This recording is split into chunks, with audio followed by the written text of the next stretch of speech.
Hi, everyone, and welcome to your week two overview video for Education 438, teaching reading and writing in the content area.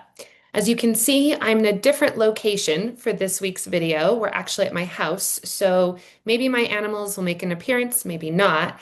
But as I warned you, it'll probably be a different location every week. So, what are we talking about this week? A lot. And I'm actually really excited to see your faces for the first time on Wednesday at our required Zoom meeting. But what I'm going to do in this video is go through a week one recap, just very, very quickly. I'm going to talk about week two topics and learning objectives, and both of these are on Canvas as well. I'm going to give you some essential questions for this week. This is a way for me to kind of frame your reading and thinking about the topics of this week through inquiry. These are also questions that I might bring into a podcast, a pod group post or a discussion on Zoom. So, yeah, I'm hoping they're questions that will help you think about the reading and the videos that we watch this week. And then, of course, at the end, I will go over what those reading videos and assignments are in more depth. And I will give you any reminders that we will have for this week, heading into both our Zoom and our next assignment. All right, so week one. I tried to go really light on the reading and videos for week one because I know that you all are adjusting to being back in a school space, taking lots of classes, maybe student teaching. So, our primary work that we did this past week focused on familiarizing ourselves with the science of reading and with structured literacy. And these are two initiatives that are coming down from New Mexico Public Education Department that have really hit the elementary schools hard and will be hitting secondary schools hard as well. In fact, I have to take a training in a couple of weeks based on structured literacy. We also spent some time learning about two literacy frameworks, the Simple View of Reading and Scarborough's Reading Rope. I'm a big fan of Scarborough's Reading Rope. I think it really captures the elements that go into becoming a practiced reader. So if we have time on Wednesday, we might talk a little bit about these two frameworks. So I'm including some big takeaways for me personally. I think that there are a lot of things that we can discuss in regards to science of reading and structured literacy. But for me, I was really taken by the point that reading instruction should obviously be informed by more than just educational research. And that really makes sense when you think about it, right? Because the act of understanding language, decoding, oral language, etc., obviously is rooted in more than just education and the strategies used to teach reading. And so I was really fascinated by the conversation surrounding science of reading, that it should be grounded in research from psychology, from neuroscience, and from linguistics as well. Also, I think, if you're an experienced teacher, these things become obvious. But when I was a novice teacher, I didn't really know what scaffolding, differentiating, all of that meant. So I really appreciated the conversation around reading instruction being informed by scaffolding. So building on previous skills, differentiating for your individual learners, and of course, the need for very explicit instruction in reading and writing practices. So those are just kind of my big takeaways, and I'm looking forward to reading yours in the intro activity that you did that I will be reading later today. So let's go ahead and go to week two. I'm going to go over the topics that we're going to be doing this week. There's a lot of them. And sorry if you're hearing animal crazy in the background. I have three cats and they just love to zoom about, as you know, if you have cats. So back to week two topics. Our big topic this week, because we are starting building academic language, is building academic language for secondary students across content areas and what that looks like. I think this book is so helpful, and I hope that you find it helpful as well. I'm so glad that the instructors for this course, myself included, still continue to teach it because it is really, really helpful to think about building academic language on top of the skills that students are already bringing to your classroom. So thinking about the knowledge that students already know as an asset and using that as a building step for academic language. So yeah, really like this book. We're also going to be talking about chapter one. of getting to the core of literacy. So we'll be talking about content literacy and how it's informed by the Common Core state standards.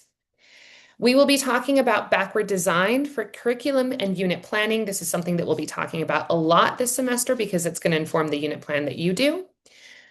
Huge, really, really important topic, Yazzie Martinez versus the state of New Mexico, the lawsuit itself, and the policy that came out of that. We're going to learn about a framework for learning called the Universal Design for Learning that we'll be referencing and talking about a lot this semester as well. So I think it's really important to model learning objectives for you all.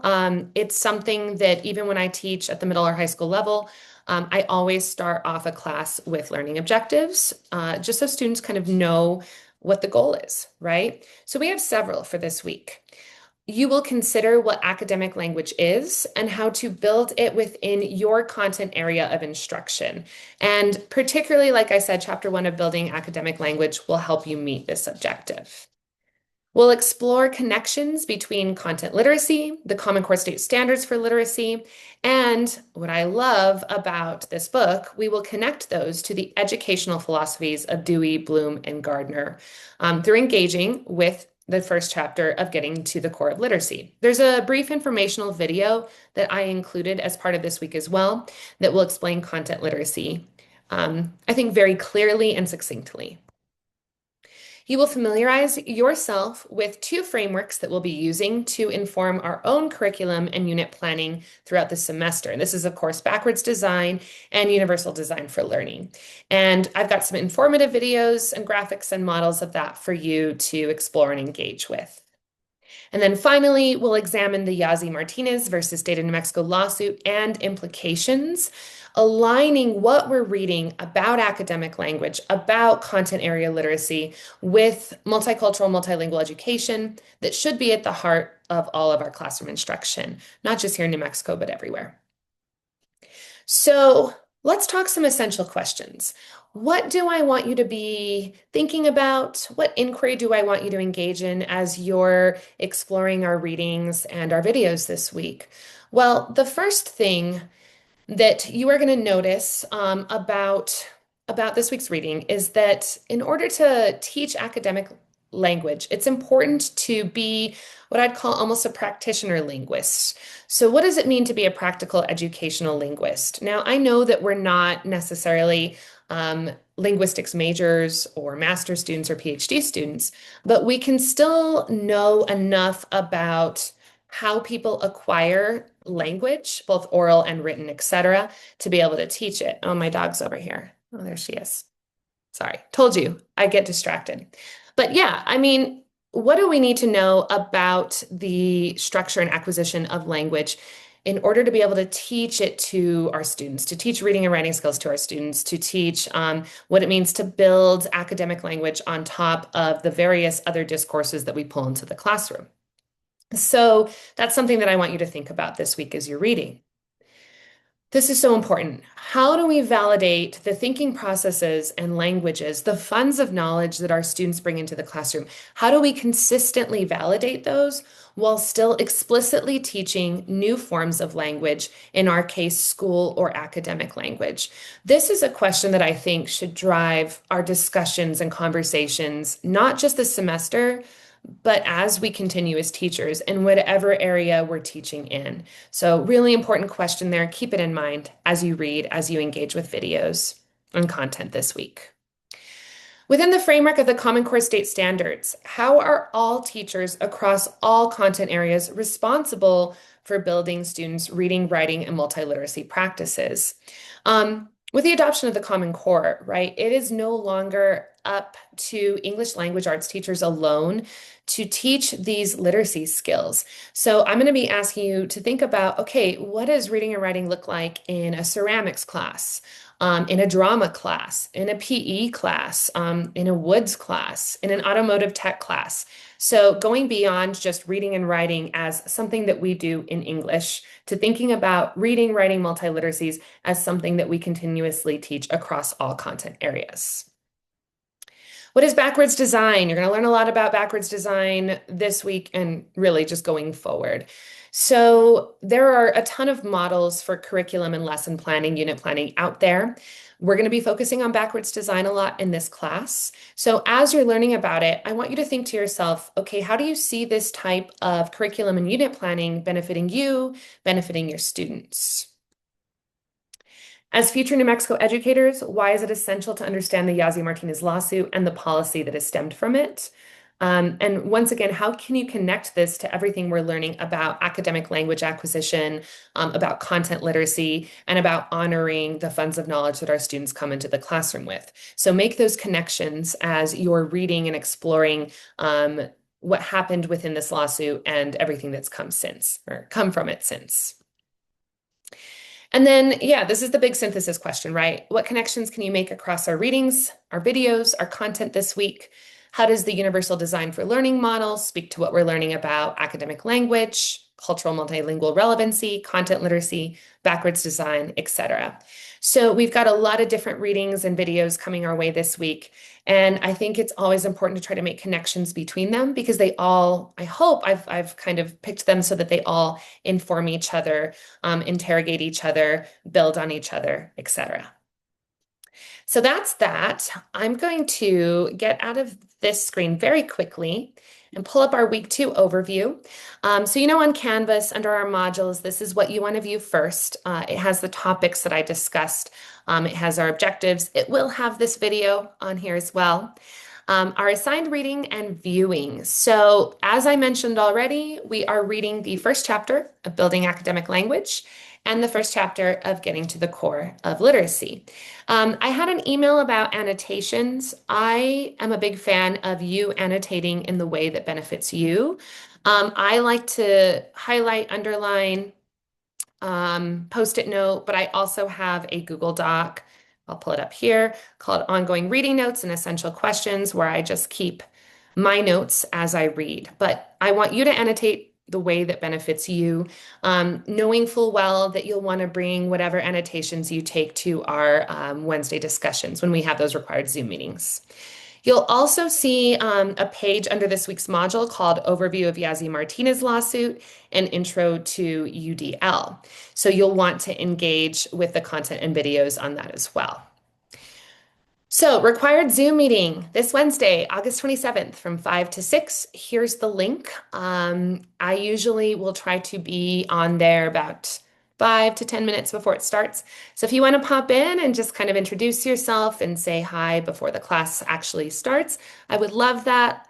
I mentioned this in my last video, but the only thing sometimes I miss when I teach an online class is those conversations that kind of happen naturally sometimes when we spend time together in person. So please come hang out, say hi if you're a little bit early.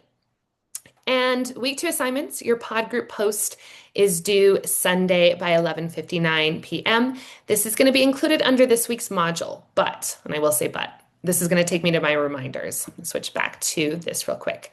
You already know, required Zoom this Wednesday. Pod group post #1 instructions will be up later today. And you might ask why, and it's not because I'm not prepared, I promise. But if you remember, I asked you in your introduction video to basically talk about the content area you're planning on teaching.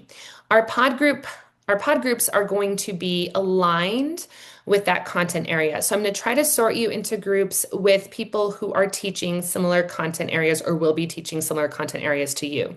I don't know if this will work perfectly, but I'm going to do my best. That way it's easy for you to bounce your ideas off of each other, knowing that you're going into similar content areas.